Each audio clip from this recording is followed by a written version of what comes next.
Shama akkam jirtu akkuma kanaan dura walii wajjin dubbanne turre jechuudha. Guyyaa har'aa teekistii tuulii walii wajjin ilaallaa. Guyyaa teekistii tuulii akkamitti fayyadamna, maaliif fayyadamna, barreeffamoota akkamitti barreessinaa, akkamittiin immoo effektiiwwan adda addaa yookaan immoo mooshinii adda addaa itti goona kan jedhu walii wajjin ilaallaa. Kana malees immoo indii sireeditii akkamitti barreessina kan jedhu jechuudha. Fakkeenyaaf dhuma fiilmii faarratti yookaan immoo dhuma diraamaa faada daaraatti kan isin argitan barreeffama karaa dhumaa scroll ta'uu yookaan immoo loogoo faallee kan qabu jechuudha. Isa akkamitti barreessina kan jedhu walii wajjin ilaallaa. Kanatti dabalataan immoo dhumarratti tiippii tokko isinii kenna jechuudha. Tiippicha garuu dhumarratti argitu. Kanaaf kallattiimaan gara barnootichaatti aseennu. Akkuma kanaan dura taayippii tuulii irratti walii wajjin ilaallee teekistii barreessuudhaaf kunoo tuulsi paanelii keessaa taayippii tuuliin jirti yookaan immoo shoortikatii T kan jedhu kiiboordii keenyarraa gaafa tuqnu aktiiv nuu ta'a jechuudha. Fakkeenyaaf amma T gaafa shoortikatii kiiboordii keenyarraa tuqu aktiiv naa ta'ee jira. Kunoo akkuma isin argaa jirtan barreessuuf qophaa'aadha jechuudha. Yookaan immoo warreen wiindoon keessan asirra hin jirre jechuudha. Wiindoon kiyya editing workspacein kiyya editing irra jira. Warreen workspacein keessan editing irra hin jirre wiindoo kottaatii workspace kottaatii editing kan jedhu kana filadhaa akka inni wal fakkaatutti jechuudha. So teekistii gaafa inni shoortikatii kiiboordii kiyyarraa T tuqu aktiiv naa ta'eera yookaan immoo asirratti kiliik gaafa gootan leeftii kiliik jechuudha. Aktiiv isinii ta'a barreessuudhaaf qophiidha jechuudha. Yookaan immoo yoo kana dhiistanii iddoo kanaa dhuftanii kunoo giraafiksii kan jedhu kana gaafa filattanii kunoo gaafa akkasitti tuqxanii teekistiiwwan adda addaa barreessuudhaaf aktiiv isinii ta'eetu baay'ee mijataa ta'a jechuudha. Karaa kanallee fayyadamuu dandeessu. So gaafa inni giraafiksii tuqu akka kanattiin workspacein kiyya jijjiiramee jira jechuudha. So akkanattiin giraafiksii dhuftanillee barreessuu hin dandeessu. Karaa kan biraa immoo faayil kan jedhu kan dhuftanii niw kan jedhu dhuftanii jechuudha. Leegaasii taayitil kan jedhu kana gaafa tuqxan aktiiv isinii ta'a. Barreeffamoota barbaadan haala kanallee barreessuu dandeessu jechuudha. Ani asirratti amma kana filadheetanii haa barreessuu barreeffama tokko jechuudha. So mee asirratti barreeffama barreessuu barbaade fakkeenyaaf barreeffama tokko barreesseetanii walii wajjin ilaalaa. Fakkeenyaaf barreeffama kana mee waama tokko barreessinu Oromiyaan halallistu kan jedhu haa barreessinu. Fakkeenyaaf Oromiyaan halallistu kan jedhu barreessine jechuudha. So barreeffama kana barreessee jira jechuudha. Fakkeenyaaf barreeffama kana akkuma isin argaa jirtan yeroo barreeffamni kun barreeffamee gaafa selection toolichi bu'u asirraa opshiniiwwan adda addaa asirratti essential graphics irratti naabanee jira jechuudha. Essential graphics argachuudhaaf wiindoo dhuftanii kun asirraa essential graphics filachuu dandeessu jechuudha kun iddoo kana. So barreeffamoota kana kalarii isaa fakkeenyaaf filachuu dandeenya asirratti kana baay'ee isaa beektu jechuudha. Warreen kanaan dura dubbadheen ture deddeebi'ee warreen Microsoft Office Microsoft Word fayyadamtan sirriitti beektu kun mirgaa fi bitaan walakkeessa gochuudhaafidha. So akkas goona kana xiqqoo ishee baay'ee guddate. Akkas gara jalaa kanatti fiduu kalarii barreeffama kanaa waayitii ma yoo goone gaarii ta'a moo bilaakii goone ilaala. Gurraacha goonu. So gurraacha goonuu strookii warreen asirratti argaa jirtan kuni leeftii gochuudhaafidha yookaan immoo gama harka bitaatiin. Kun immoo walakkeessadha. Kun immoo gama harka mirgaattidha jechuudha. Kun immoo barreeffama keenya guddisuu yookaan immoo xiqqeessuudhaaf nu fayyada jechuudha. Kun immoo foontiiwwan garaagaraa filachuudhaaf gaafa akkasitti gootan opshiniiwwan adda addaa isinii fida jechuudha. So opshiniiwwan kana keessaa jechuudha kan istaadii barreeffama isin barbaaddu barreessuu barbaadan irratti hundooftanii filachuu dandeessu jechuudha. So mee strookii xiqqoo ishee itti goonu strookii itti gochuu barbaadda iddoo dhuftanii kana aktiiv gootu jechuudha yookaan immoo raayit gootu sana booddee strookii kalarii itti gochuu barbaadan fakkeenyaaf gurraachadha kuni mee strookiin isaa immoo adii haa ta'u yoo jennee hammamtaa strookii kana gaafa guddisuu agartanii xiqqoo isheen bareeda jechuudha. So baakgiraawundii itti gochuu barbaadan kun iddoo kana baakgiraawundii aktiiv gootu yookaan immoo kana raayit gootu jechuudha. So baakgiraawundii itti isinii godha jechuudha. Kalarii baakgiraawundii keessanii kana fakkeenyaaf immoo by default waan akka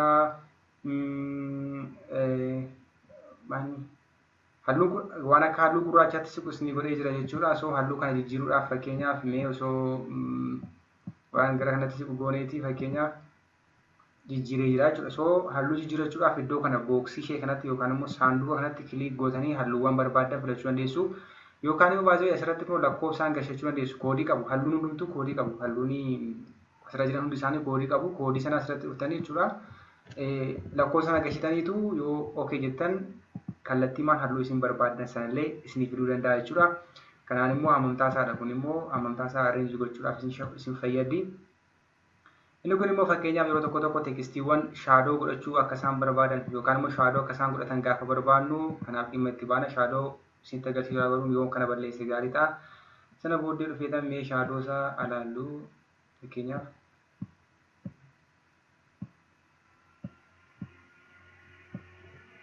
argaa jirtu amma shaadoo isaa iddoon itti mul'achaa jiru kun kitaaba isaa irratti mul'achaa jiru dudduubatti achi siqee jechuudha. Ammoo bahee jiruma isaa. So shaadoowwan akkasitti gochuu dandeenya jechuudha. Shaadoowwan garuu baay'ee yoo baa'ates hin fokkisa.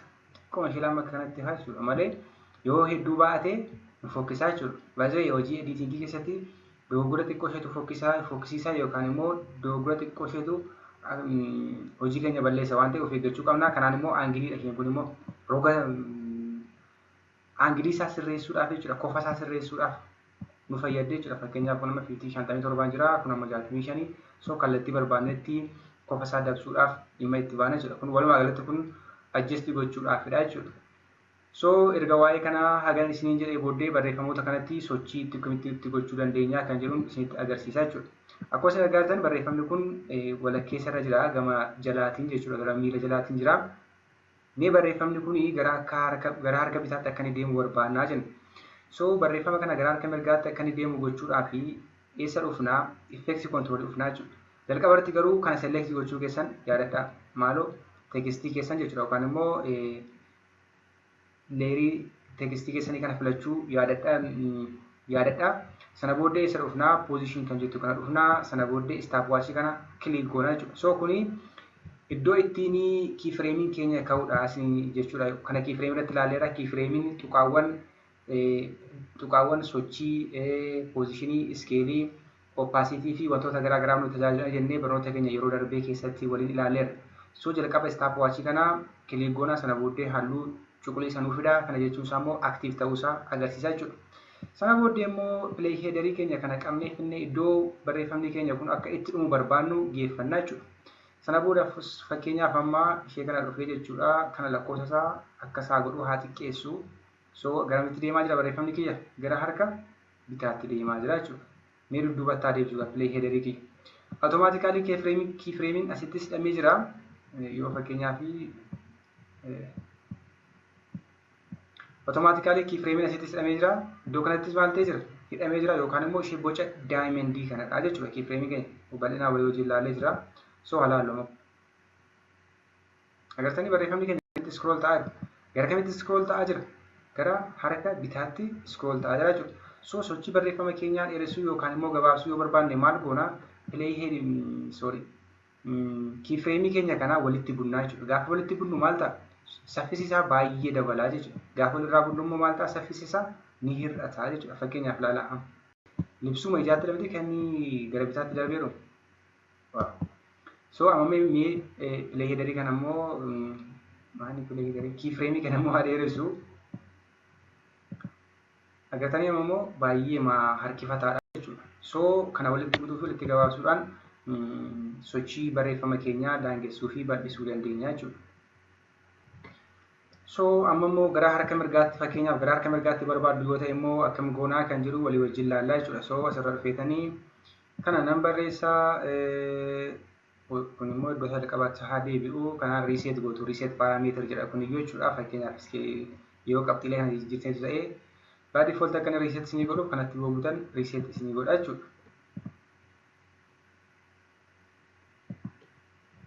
So amma immoo gara harka bitaa sochoosuuf immoo ammas dhuftaniitu stopwatch kana active gootu. Sana booddee barreeffamni keessan iddoo barbaadan irra play headerii kana qabdanii fidanii iddoo barbaadan irra deeffattu jechuudha. Sana booddee fakkeenyaaf gara harka bitaatti deebisuuf immoo value kana ol kaasaa jechuudha. Value kana gaafa akkasitti ol kaasu value kana jechuudha.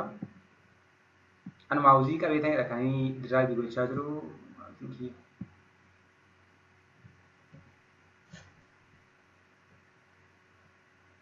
Fakkeenyaaf value kana akkasitti ol kaasnaa yookaan immoo kan akkasitti qabnee akkasi fiduu hin dandeenya baay'ee.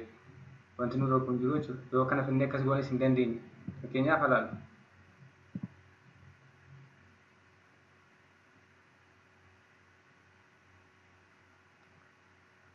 So ammoo gara kamitti deeme jechuudha, gara harka mirgaatti deeme jechuudha. So speedii isaa akka inni saffisa godhatu yookaan immoo akka saffisi isaa baay'atu ariifatu gochuudhaaf immoo jechuudha. Kun akkas goona. Saffisa hin miti garuu saffisa jechuun qaxxaamura irraa kan itti adda bahu kallattii dhabuudhaanidha. Kun garuu kallattii qaba waan ta'eef maal akka jedhamu adoonnoo. Qaxxaamura jennaan jedhee. So gara harka bitaatti deemaa jira jechuudha. Kana fakkaata barreeffama keenyatti sochii yookaan immoo akka inni bifa kanaan gara bitaatti gara mirgaatti akka inni deemu gochuudhaaf jechuudha.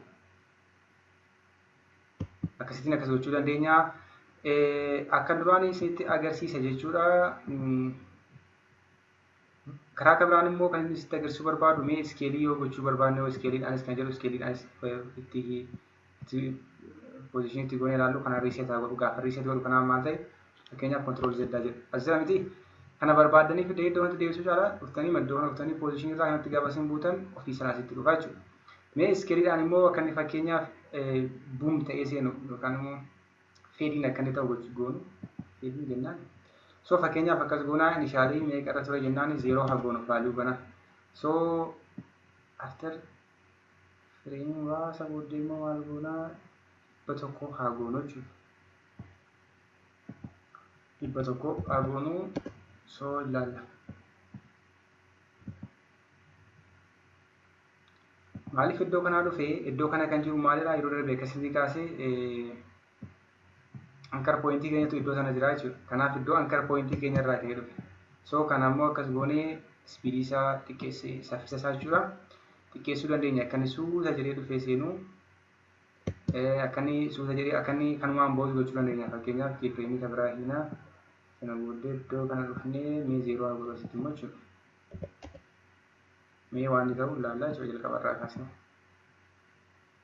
Kan dhufee 100 ta'ee iskeelii isaa 100 deemee as booda immoo dudduubatti deebi'ee jechuudha. Ishee kana gidduun maal ishee kana gidduu jechuudha. 100 deemee jechuudha. Kun yuunifoormiidha wal fakkaataa. Kana booda garuu 100 irraa gara duwwaatti isaa deemee asii immoo duwwaa irraa gara 100tti gadi isaa dabalaa dhufee jechuudha. So iskeelii irrattis akkasittiin barreeffamni keenya akka dhufu mul'atu gochuu ni dandeenya. Baay'ee iddoo kana ankarii isaa kana adjust goonee iddoo kana akka inni dhufu gochuus ni danda'ama jechuudha. Ani waan jalqaba ankarii isaa kunoo anchor point isa iddoo kana waan jiruuf fakkeenyaaf duubatti deemee ilaalu iddoo ni dhufu. So kun wanta isinitti himee jechuudha. Iddoo anchor pointii jiru dhufaa jechuudha. Iddoo anchor pointii keenya kana akkas goonee immoo eessaa akka inni dhufu ilaallu ilaala. So baay'ee anchor pointiin baay'ee murteessituudha jedhetan barnoota keenya yeroo darbee keessatti isinitti himee ture gaafa effect control fi key frame walii wajjin ilaalle jechuudha. So effect amma ilaalaa akka isheetti murteessituu taate. Sila yeroo inni iddoo kana jiru yookaan immoo seentarii irra gaafa inni jiru seentariitti dhuma ture. Gaafa fide iddoo kana godhu immoo maal ture? Iddoo kanatti dhuma kanaa jalqaba idduma kanatti immoo dhuma jechuudha. So kana isaa balleessuu riseetaa godhu sana booddee qabxiisa. Akkasumas isinitti agarsiisee fakkeenyaaf kana jechuudha. Asirraa dhuftanii jechuudha. Baakgiraawundiitti gochuu dandeessu hin ture. Baakgiraawundii halluu gara cuquliisaatti kanatti goonee turre baakgiraawundii kana inkiriis gochuu dandeenya. Kun immoo saayizii baakgiraawundii keenyaadha jechuudha. Baakgiraawundii keenya gurguddaa yookaan xiqqeessudha. Fokkisaa garuu akkas goone. So akkas gochuu dandeessu garuu ani baakgiraawundii isa kana caalaa jechuudha. Isa kana caalaa baakgiraawundii isa asirraa teekistii irraa filattan caalaa isa ofii keessan dogoggorsantu baay'ee gaarii jechuudha. Baakgiraawundii dogoggochuudhaaf yookaan iddoo kana dhuftanii jechuudha. Faayil kan jettu kana bukkee dhuftanii jechuudha. Reektaangilii kan jedhu kana jira. Asirraa reektaangilii filachuu dandeessu jechuudha. Sana booddee maal godhan nuti isinii fidee jira jechuudha. Sana booddee selekshin turuutanii selektii gootanii kanaan immoo akkas diroo gootanii jechuudha. Reektaangilii keessanii iddoo barbaaddan geeffachuu dandeessu. Halluu reektaangilii keessanii immoo maal gootu fakkeenyaaf mee halluu diimaa haa filadhanii diimaa isa kana waliin. Fakkeenyaaf halluu diimaa goonee jenna. So reektaangiliin kun kan akka baay'ee badhatee naasin fokkisaa kan ajjeestaa godhu.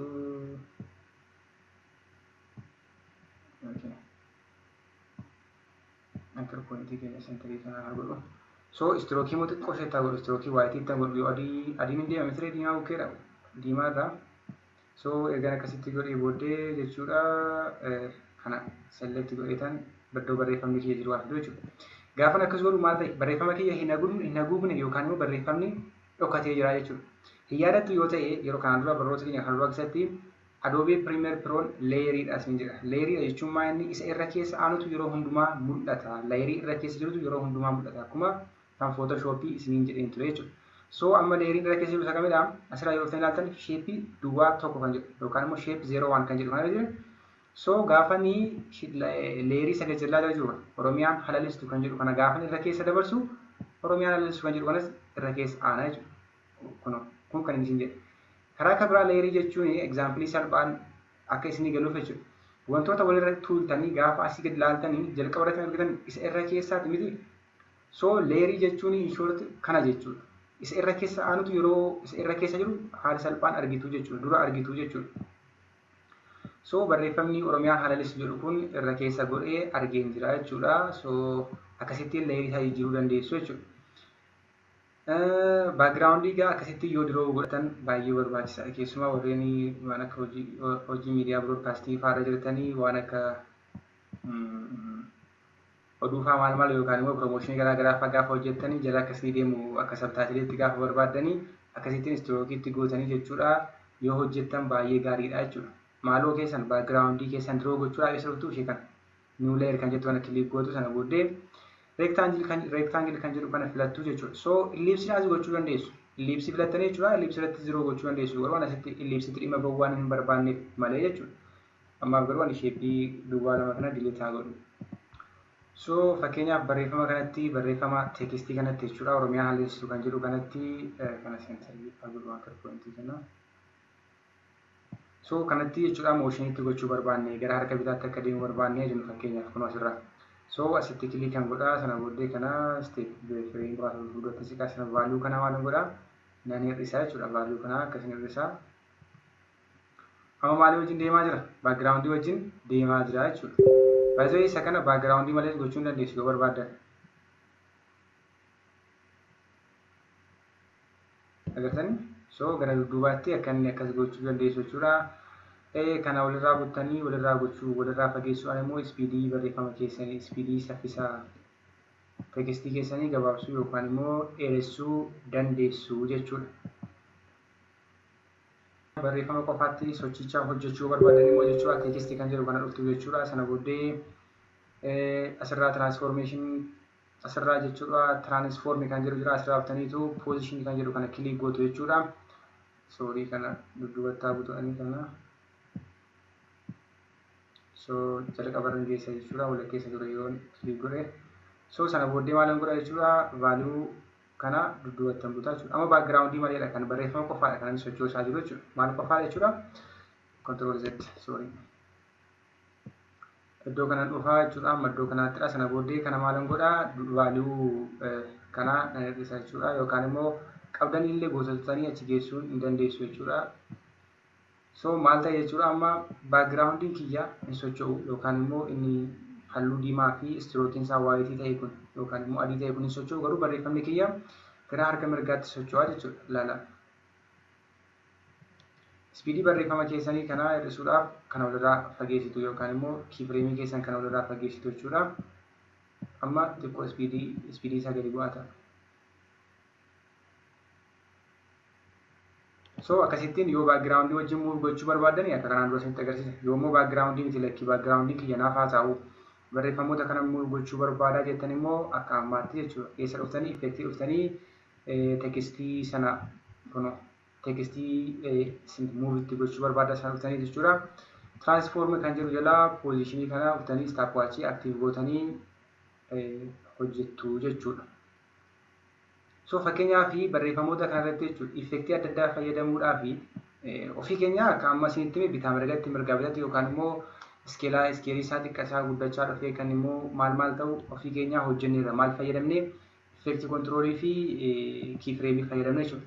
Garuu by default Adobe kan inni ofirraa qabu jira jechuudha. Fakkeenyaaf mi'a dhufu eessa dhufnaa iddoo kana dhufnee jechuudha. Eessa keessa source panelii project panelii kana keessa dhufnaa.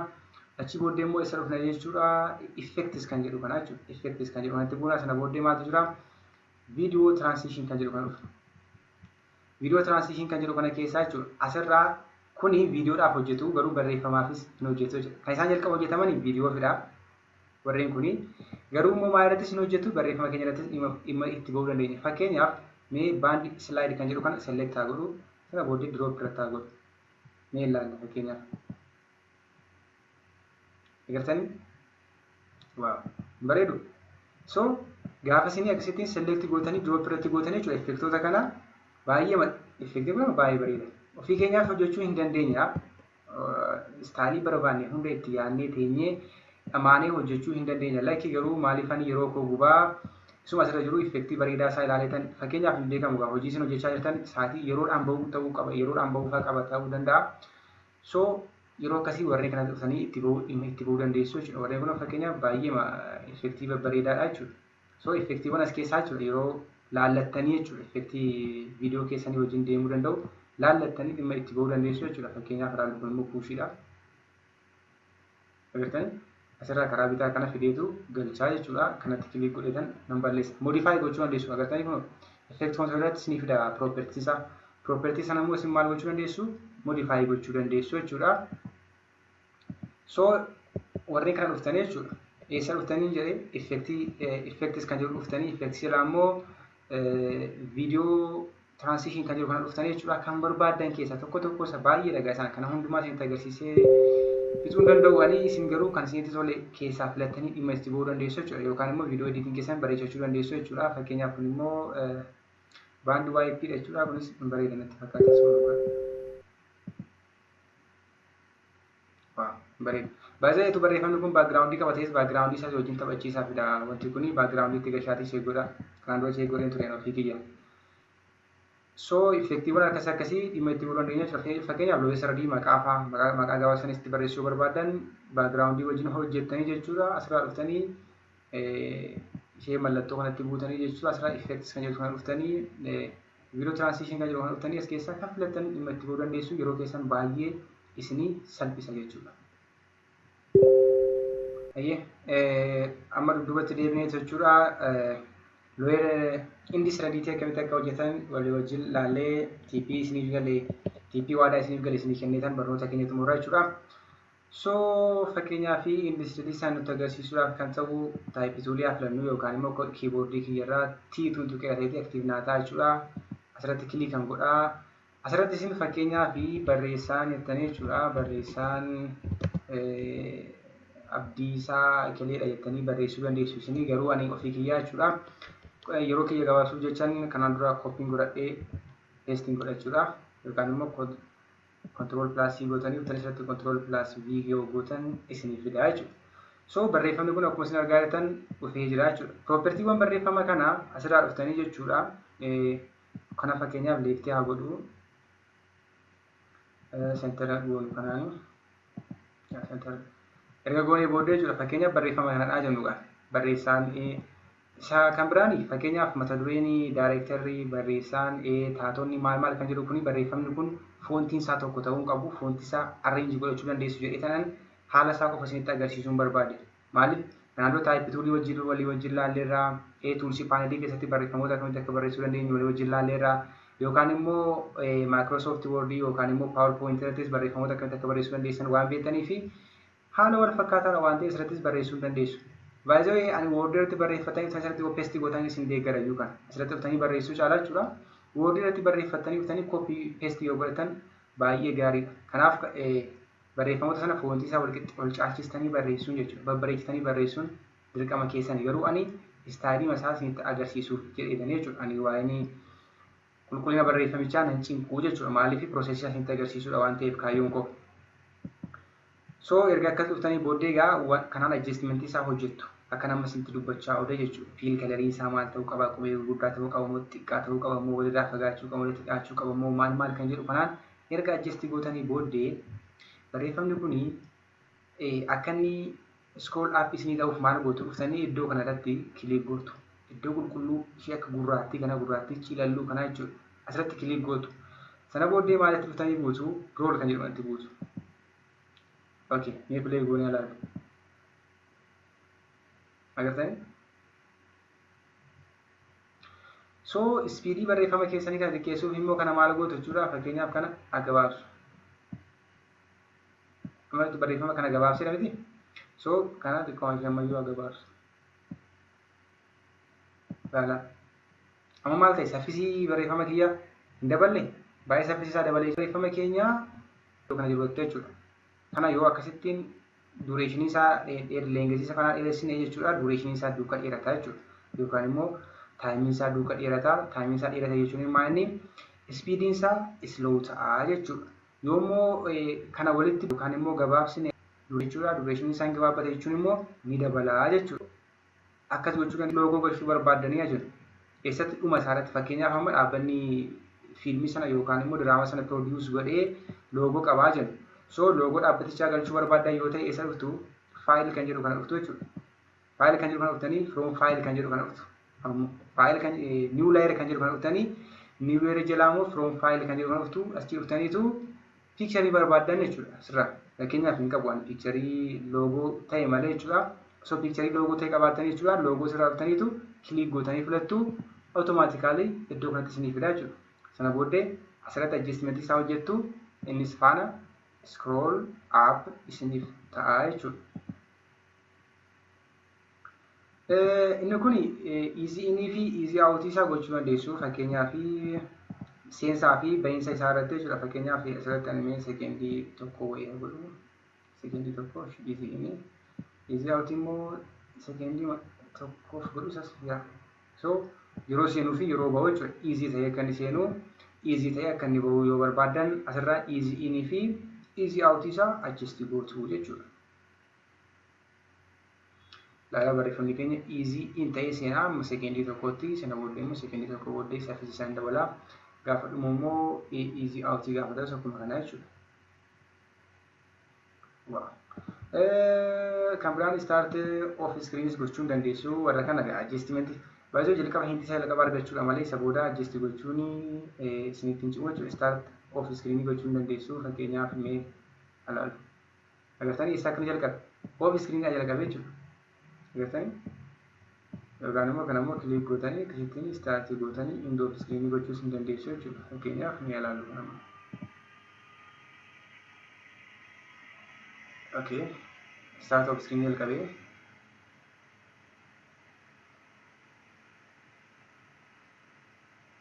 asitti akka inni dhumu ilaalaa jechuudha.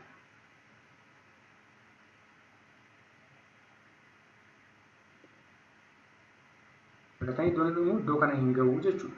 So isa kana yoo hin barbaadan ta'e yookaan immoo yoo hin barbaadu ta'e activity gochuudhaan yookaan immoo anti gochuudhaan ishee gochuu dandeessu jechuudha. Kana fakkaataa inni seeditiin.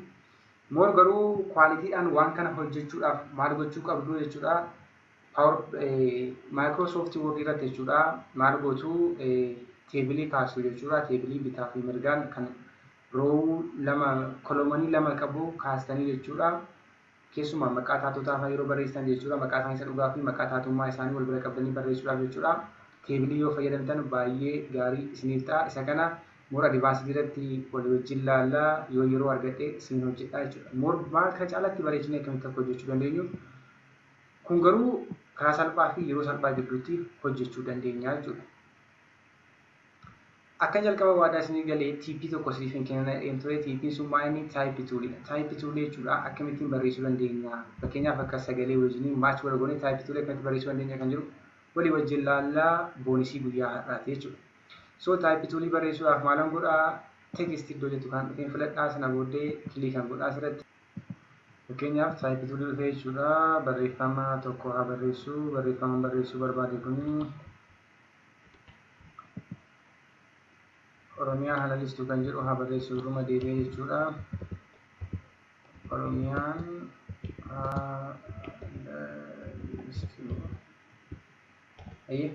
so barreeffama kanaa jechuudha. Akka inni type toolii nuu ta'u barbaanne haa jennu akkasiin godhaa jechuudha. Fiil kalarii isaa bilaakii haa godhu akka inni sirriitti mul'atu jechuudha. Gurraachaan godhaa sana booddee akka godhiidhaan xiqqoo ishee baay'ee guddate. So akka isaa goonu jechuudha. Taasisni kan goonu jalqaba irratti erga tekstii keenya barreeffannee booddee kan goonu maal dhufnaa iddoo new item kan jedhu kana dhufnaa sana booddee immoo maal goona black video kan jedhu kana kiliik goona.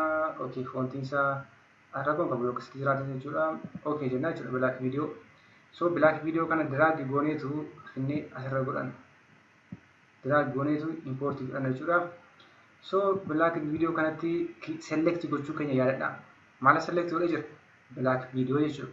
Black video erga select godhee dhufee booddee uniform scale kan jettu effect control irraa nan balleessaa jechuudha. Sana booddee width isaa meeqan goraa 1.5 godhee laata fakkeenyaaf. 1.5 gaadhaan itti fakkaata qal'inni isaa jechuudha.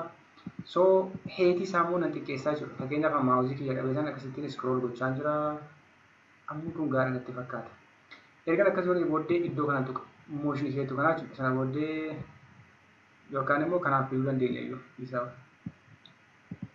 Klik erga godhee booddee jechuudha. Kanaan kun value kana argaa jirtu isa kana jechuudha. Kanaan gadi fideetan iddoo kana fidaa jechuudha. Sana booddee gara harka bitaatti jalqabarraan kaa'aa jechuudha. Maal gochaa jira amma positionii isaa scale gochaa jira. Positionii isa kamii xiqqoo ishee height isaatti dabaluudhaaf xiqqoo ishee. Akkuma isinitti mul'atu fayyadamu garuu isin staalii mataa keessaniitiin arrange godhachuu dandeessu jechuudha. So black video keenya arrange goonee jirra jechuudha. Jalqaachii booda immoo maal goonaa barreeffama keenya Oromiyaa kan jettu kana filamuusaa select godhanneetu effects dhufnaa jechuudha. Effects kan jedhu kana erga dhufnee booddee maal goonaa linear wipe kan jettu barbaanna. Linear wipe kun linear wipe kan jedhu kana argitanii drag goonee sana booda irratti drop goona. Tekstii keenya irratti jechuudha. Mi'a barreessi sana booddee asirraa effektiiwwan linear drop linear wipe nu dhufanii jechuudha. Aangiliin isaa 90. Aangilii 90 yoo jiraate haala nuti barbaannu deema. Garamitti deema jechuudha. Gara harka bitaatti badaa jechuudha. Fakkeenyaaf kana kun 100 godhee jechuudha. Yaalaan. Sorry. Control Z.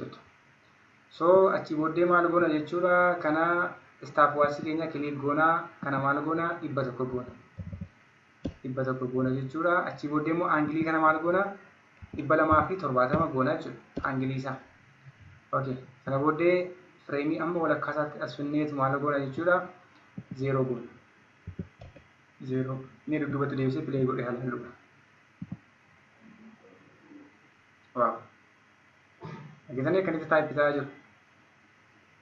So kana fixnee jira jechuudha. Amma garuu maaltu jiru barreeffamni keenya type ta'aa jira. Garuu immoo maayini type tooliin keenya kuni type ta'aa hin jirtu jechuudha. Type tooliin kun immoo barreeffama kana wajjin akka isheen deemtuu fi maal gochuu qabna black video keenya filannaa asirraa. Sorry. Black video keenya erga filannee booddee eessa dhufna positionii dhufna jechuudha. Asii booddee stopwatch kana click goona active goona. Sana booddee akkas kana laalachaa deemnaa jechuudha. Akka sana booddee fakkeenyaaf mee akka isaa godhu sana booddee kana akkas dabalaa deemnaa jechuudha laalaa. Amma fakkeenyaaf iddoo kana geerati dudduubatti deebisanii jechuudha. Akkas goonaa jechuudha. Ammas speedii baay'ee maqaba kun. Speedii baay'ee maqaba laala garuu speedii isaa nuti adjust gochaa deemna duukaa. Akkas goona.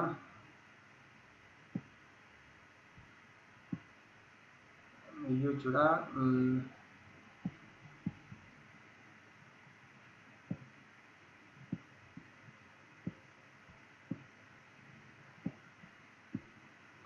So erga akkas goonee booddee jechuudha. Alaallu gaaffii fireemii keenya adjust gochaa akkatti adjust gochaa deemuun maaliif nu fayyada? Akka inni maas wal godhu yookaan immoo akka inni sirriitti riilii akka inni fakkaatu godhaa jechuudha. Mee fakkeenyaaf nan laala. Yoo baay'ee dursee sin fokkisa, yoo baay'ee boodatti hafe sin fokkisa. Fakkeenyaaf ammasitti dursee jira. So dursee jira taanaan maal goonaa akkas goonaa jechuudha. Sana booddee kii fireemii keenya kana maal goonaa dursisiisnaa jechuudha. Akkasan godhama iyyuu.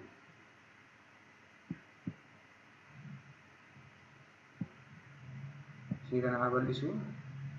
Sana booddee kan duubatti deebiin ammayyuu maal gochuu qaba?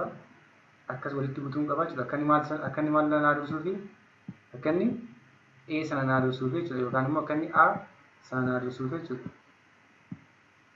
So ni ilaallu. Okay. Dudduubatti deebisnee ilaallaa jechuudha.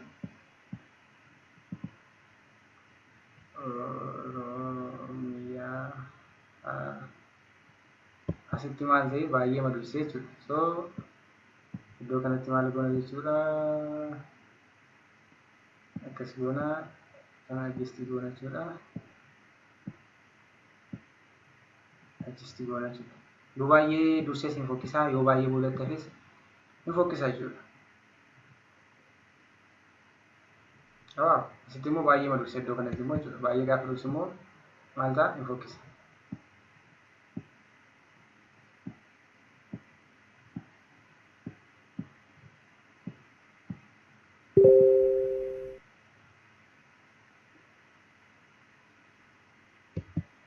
So asittis xiqqoo ishee baay'ee dursee natti fakkaata. Iddoon itti baay'ee dursee kana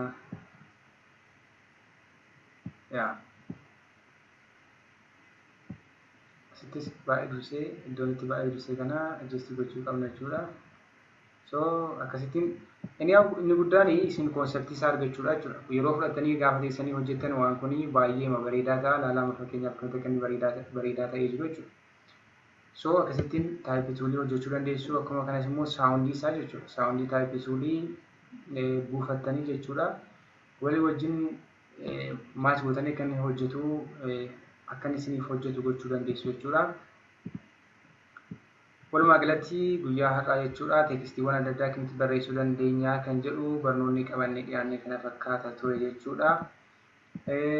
Yeroo itti aanu iskiriin sheerii walii wajjin ilaalla. Akkamittiin iskiriin sheerii goonee fayyadamnaa.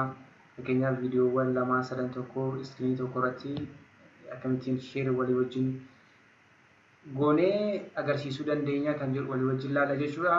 Garuu barreeffamaa wajjin wal qabatee gaaffii wanti isinitti ta'u yoo jiraate naa barreessuu dandeessu jechuudha. Sadarkaa jalqabdootaatti kun gaariidha jedheetan kan isiniif dhiisee jechuudha. More advanced kan ta'an jiru isaanii immoo yeroo kan biraa walii wajjin ilaalla jechuudha. Kanaaf garuu asitti wanti isinii hojjetamu yookaan immoo wanti irra isinii deebi'amuu qabu yoo jiraate naa barreessaatii addatti qofaatti irra deebi'eetan isiniif hojjedha jechuudha. Waan na hordoftaniif guddaa galatoomaa.